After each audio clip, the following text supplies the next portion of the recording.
Welcome back, everybody. Let's get after it. This girl is 500 years old and could be coming back to life. You are not going to believe this, but it is 100% true. So, this girl right here died 500 years ago. Now, she was actually found back in 1999 at the top of the Lulacano volcano. Bit scary when you find that. Now, of course, ever since then, she has been preserved by scientists who have monitored everything about her to keep her intact, I don't know the words. But apparently she still has some and most of her organs and blood. Now, there's two parts to this, and the second one is the craziest part. First of all, how the hell was she preserved? How was she found and still looked like she was alive? Well, she was found basically fully frozen, meaning that she basically got cryogenically frozen for free, which of course means that all of her organs and everything would still be intact when they found her. And it's crazy because she literally looks like she's still alive or died like a week ago when she died 500 years ago, which is mental. Basically, scientists have said that she could wake up at any moment. But yeah, technically, she does still have her organs, there is some blood in her, and they are still running tests on her, and she is preserved in this place. So one day later down the line, if we do get technology to bring all these, cryogenically frozen people back, then maybe we could bring her back. Who are these scientists? Like, what's going on? But anyway, hit that follow button, and I'll keep you updated if she, strolls out. They're not bringing this girl back. Dude said she still has some or most of her organs, and he thinks they're going to reanimate her. Yeah, that's a big leap. Sound levitates. All ancient cultures talk about levitating things with sound. Not just sound, but also with mind and thought. Now, we hear about it all the time, but until you see something being levitated by sound, it's difficult to comprehend. Notice that you can hear the sound frequencies because the items they're levitating are very light. Remember, the higher the frequency, the higher the energy. So these polystyrene items are very light, so the frequency is lower frequency that's audible to our ears. So when you're trying to levitate giant blocks, you would need very high frequencies that you can't hear, and then it looks like magic. Also note that the sound source comes from two different sound sources, and it seems to levitate it at the cross point, the crossroad of the sound frequencies. That's what the levitation effect is. This is very important later in my presentation. And the knowledge of the ancient cultures.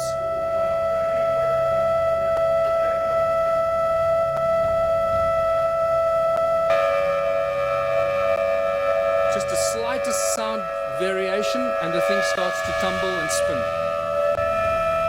Slightest little variation on the frequency. Look where it starts to spin.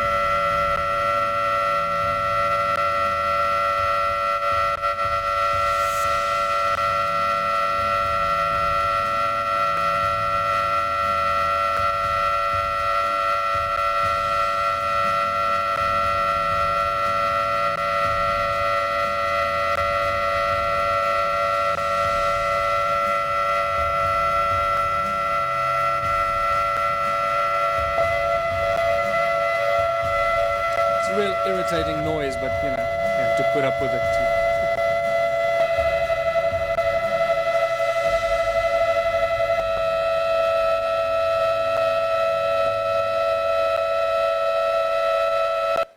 So sound levitates. It's no longer, this fairy tale thing. It really happens. But sound source is also the inspiration for all the religions in the world, the great religions, and the most recognized religious symbols. This is from the guys that developed the cymoscope. I normally show the cymoscope, but lack of time. So look at this 3D bubble that is created as sound. Remember, sound is a three-dimensional thing. From the pop, it goes in all directions. It's not a wave on a piece of paper. It's a three-dimensional effect that keeps amplifying itself and goes on and on and on. Just because you can't hear it anymore doesn't mean it's not necessarily there. So here's a three-dimensional bubble that's created at the sound. But look on the right-hand side at the cross-section of it. What do you see? You start seeing one of the most commonly recognized religious symbols. Why did the religions choose the symbols? Because when you drill right into the middle of this, what seems to be at the very source of sound, the pop, or that moment, instant of pop, this is what you get. Oh boy, do I recognize this interesting symbol. And this is where you realize when the ancient cultures carved these intricate things into rock, they weren't just imagining things. They understood that sound was the source and how sound can create and levitate and manifest shape and form. And that's why they carved hundreds of thousands of these crosses in circles. And not only did they carve it, but it's also recognized by ancient cultures. In southern Africa, it's known as Mabona, the Lord of Light. Lord of light, sound and light, the creator of all things, the source of all things. And you see this shape repeat itself in some of the most popular religious symbols, like the Coptic and the pagan crosses. You see the sacred geometric patterns imitate themselves in these symbols. It becomes very interesting because now you know where they get the symbols from. It all comes from sound. What does this have to do with ancient civilizations and evolution of consciousness? Well, everything, because the ancient cultures understood this. They understood the process, they understood the source, and they used the source of sound as a source of energy. And this is what my discoveries show in South Africa. That they probably used light to activate some of these sound devices. They were actually resonating chambers, that it was activated by light. And this is why they were aligned with solstices and equinoxes with specific frequencies and energetic alignments of the movement of the sun that would activate these ancient sites and then bring them to life, something like that. And if you think that's not happening, there's an interesting photograph that is available on the internet of some strange energy forms coming out of the pyramids, taken with some weird lens that shows you energetic frequencies. Does anyone else feel like when they watch this stuff that specifically in regards to frequency levitation and whatnot, that we're in the beginning stages of rediscovering a lost technology, ancient technology? The more I think about it and the more I look into it, the more theories that I hear proposed, the more it seems like the only thing that makes sense is that they used levitation to build the pyramids. It's the only way that I could conjure up the possibility of them lifting those stones. And I think we're just in the early development, the early stages of figuring this stuff out. You can see not only are they able to levitate these things, but they can control the movement by altering the wavelengths of the sound. So it's exciting. It definitely looks like we're heading in the right direction, and we're going to figure this stuff out, and eventually we'll be able to reproduce and build our own pyramids. Hey, if you like this video and you enjoy this kind of content, I make a new one just like it every other day. It'd be awesome if you'd hit that subscribe button and come back in a couple days to join me. Why would you put this statue just in front of the biggest airport of the United Nations? Here. Turn around and you see Lucifer. Just looks horrible, frightened. This horse reminds me of the fourth horse of the apocalypse. This one, which is named Death. But it gets even weirder. First of all, look the shape of the airport, right? Look at the shape of the airport here. You maybe see something. And when we are going to this point here, this is the dedication capstone.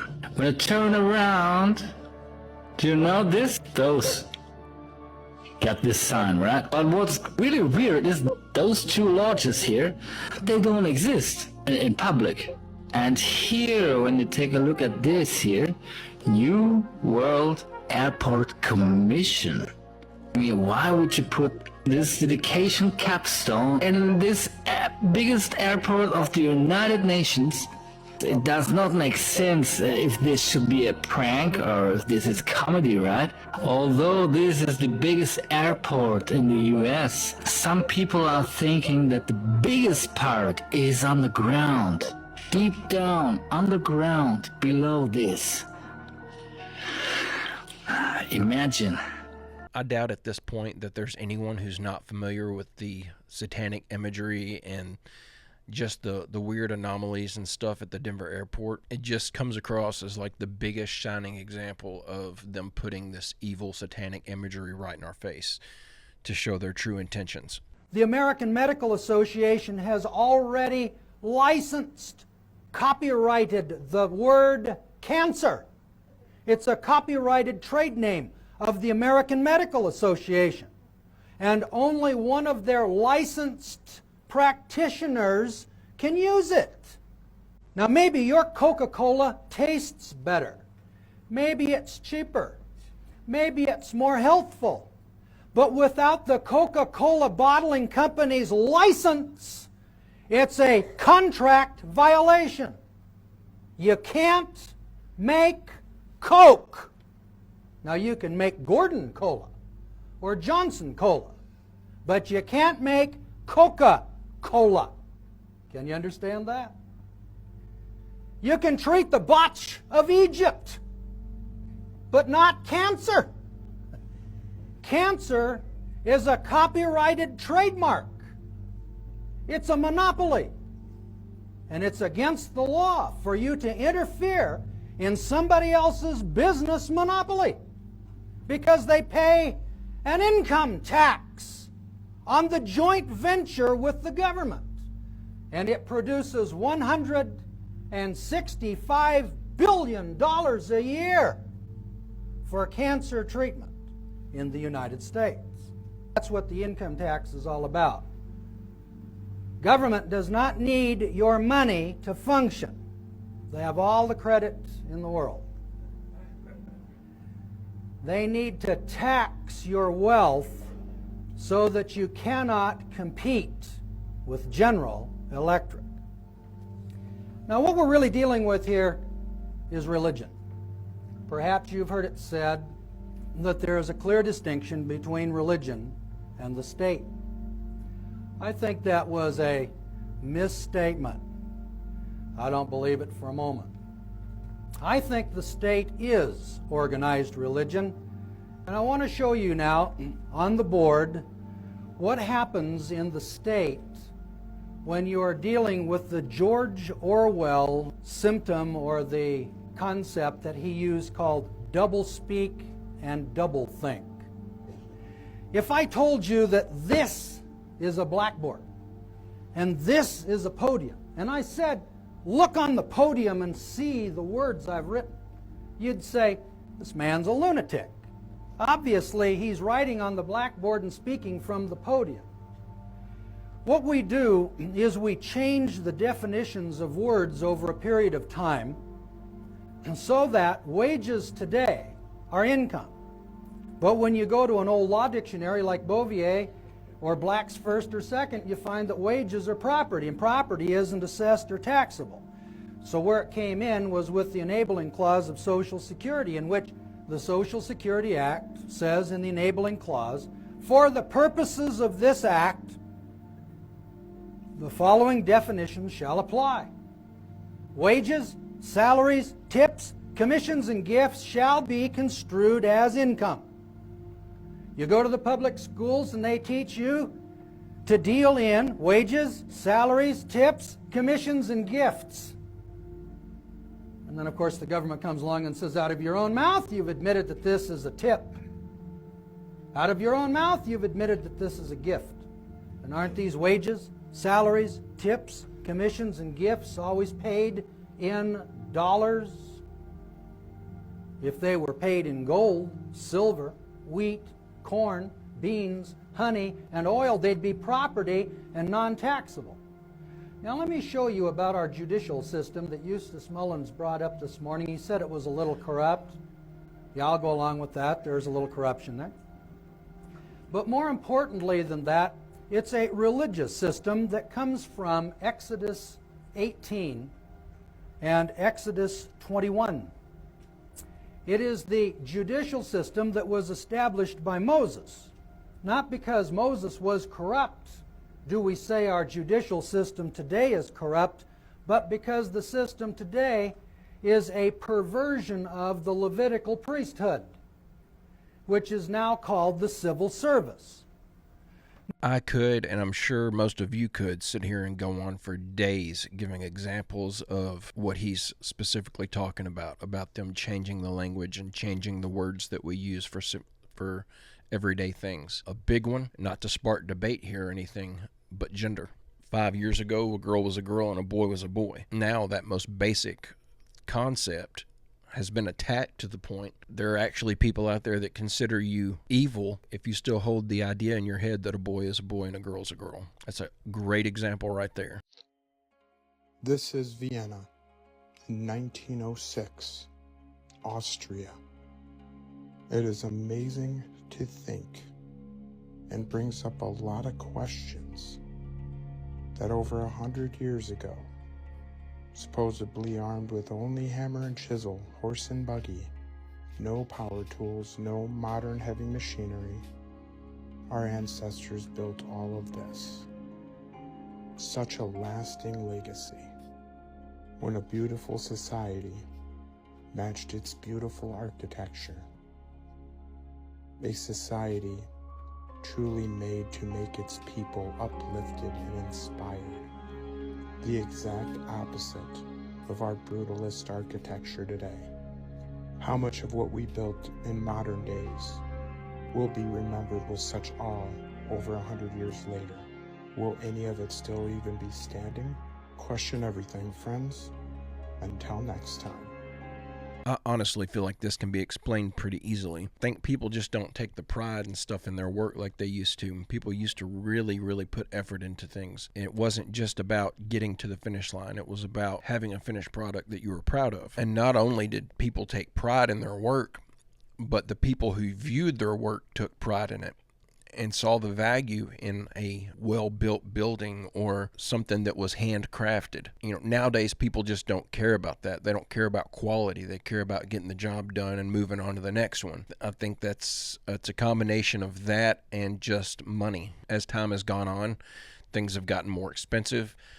You know, money doesn't spread as far as it used to, and so people are all about that bottom dollar. They're trying to get as fast as they can, get that money made so they can move on to the next project. And so you end up with cookie cutter houses that all look the same, and there's no pride being taken in building anything anymore. I think this is one of those situations where the simplest explanation is likely the true explanation. Iran has just claimed ownership over Antarctica and is now planning to build military operations at the South Pole. Their announcement to build this military operation base on Antarctica is a direct challenge to the Antarctic Treaty, which is supposed to ban military activity on the continent. Iranian Navy commander stated that they have property rights in the South Pole and we plan to raise our flags there and carry out military and scientific work. He went on to suggest that they have plans to have a permanent base on the continent. Now, if you're like me and you was wondering why the United States did not claim Antarctica, it is due to the Antarctic Treaty, which was signed in 1959 and which came to force in 1961. This treaty was a result of a Cold War so that no superpower could claim it. I haven't really heard many people talking about this, but Iran is right here, and if they set up a military base on Antarctica, this gives them a much better advantage as far as like Navy power and everything, that they have access now to travel to all of these continents with ease. I'm kind of curious what y'all think about this. Do y'all think that Iran is just going to be able to build a military base on Antarctica, or do y'all think like the United States is going to put a stop to this? All right, I don't know what Iran's intentions are. I don't know why suddenly they've decided to make this move, but this is probably one of the most exciting bits of news that I've heard in a very long time, because if this treaty disappears, we might finally start to get some answers as to what's going on in Antarctica and finally figure out what the heck's up there. This is kind of exciting to me. I'm looking forward to seeing how this plays out and see if we actually get some answers as to not only what is being hidden from us, but what they've been doing in Antarctica all this time, and specifically why they're so secretive about it. The more I think about this, the more my freaking brain breaks. Have you ever heard of solipsism?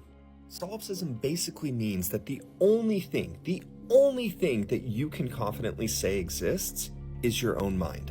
Solipsists contend that knowledge of anything outside of one's own mind is unsure. Essentially, everything is a figment of your imagination. Everything. Everything you love, every person you hate, the state of the world, everything that's going on, it's all just in your head. And the more you think about it, the more it just breaks your brain, because I'm posting this video on TikTok. You guys are going to respond to it. Like, there's going to be interaction that's happening, but solipsists claim it's all just a figment of my imagination. I'm making it up because I truly can't know if you exist. I can't be inside of your brain. I can't see what's going on. The only thing I can be sure of is what's going on in my head, how I perceive the world, what I see is going on, and assume it's the same for everybody else. But it might just be me, and you are all a figment of my imagination. So if that's true, first of all, I just want to apologize to everybody, because yes, you're all a figment of my imagination, and I am sorry that I imagined all of this, because this sucks. I need to like change the way I think, or like manifest something better, because like this is what I'm coming up with. So this makes me think of the philosophy of a 3-year-old. And you all know what I'm talking about. When you're like 3 or 4 years old, I think everyone has that thought or that idea that when you leave a room, everyone pauses. And it's not till you come back that they start moving again, because you think you're the only thing that's real. You're the only thing that exists, or because you're not there, something can't be taking place. There can't be something happening in that room because I'm not there to experience it. That's what this reminds me of. We all quickly grow out of it, but apparently some people maintain that ideology. Last question. We were talking off camera before the interview began about Bob Lazar and some of the statements that he had made. You've looked at that information. Yes. Now, I've only come across this fairly recently, since I do research on, distant quasars and black holes and dark matter and things of that kind, and I'm rather new to this. And I've found Bob Lazar's materials to be extremely convincing. And Bob Lazar, the movie, to me, is unfortunately about the question of, is his testimony real, and is he real, and all of that, which I am not the least bit interested in. I am interested in the part where he discusses the small segment of the UFO craft that he was allowed to work on, and where he did know exactly how the parts were manufactured. But he did not say anything about how they worked. And I'm convinced that what he was describing is the UFO's brain. Now, in my lecture and in the free volume, I discuss how the very difficult for physics to swallow instantaneous propagation of information through the universe exceeding the speed of light, now measured to over 100,000 times the speed of light. That's the speed of quantum, and it might as well be instantaneous if it's that fast.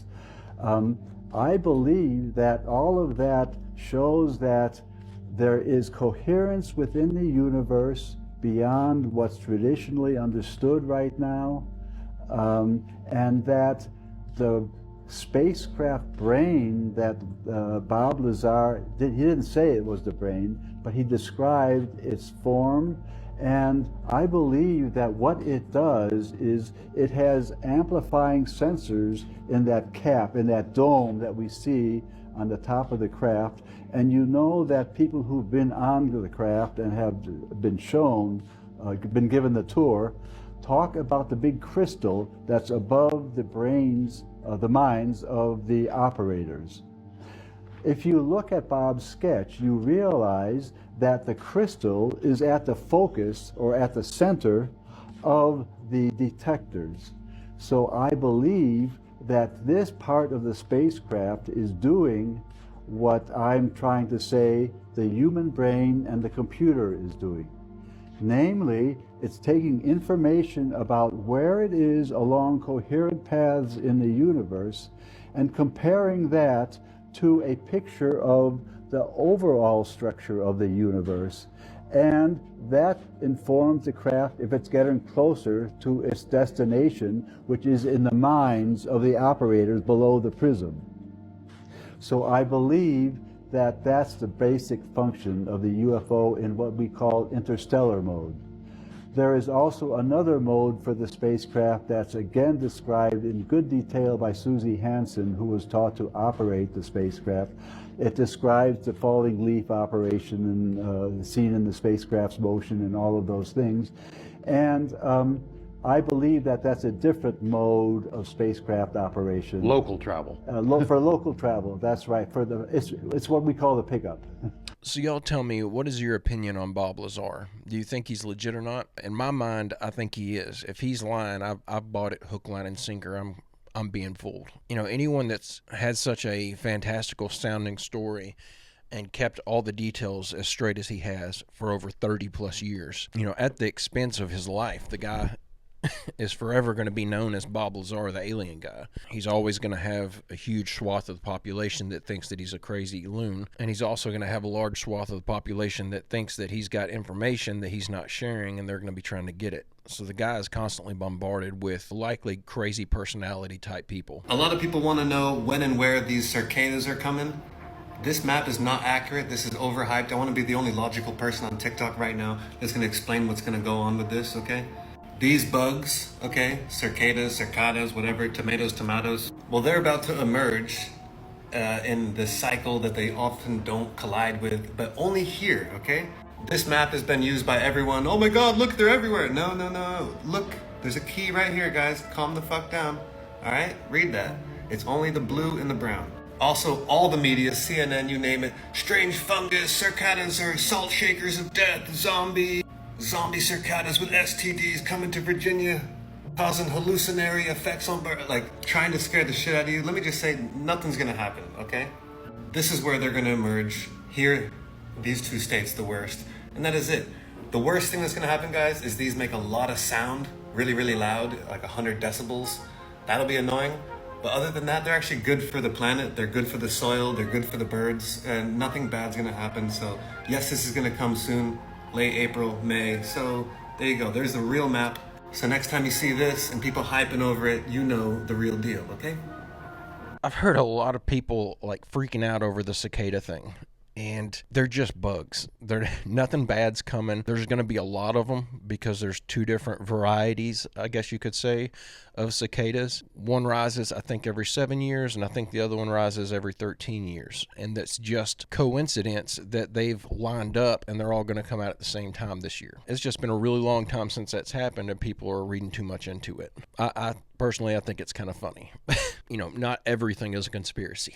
But guys, I'm going to go ahead and end the video there. But before I go, I would like to say thank you to Empty B, one of my viewers, for sending me this cool postcard. It says, took this photo at Pikes Peak in Colorado, and I thought you'd enjoy it.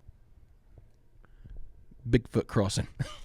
And secondly, and this, I'm not sure when this came, so I have to apologize. This came from a viewer, James.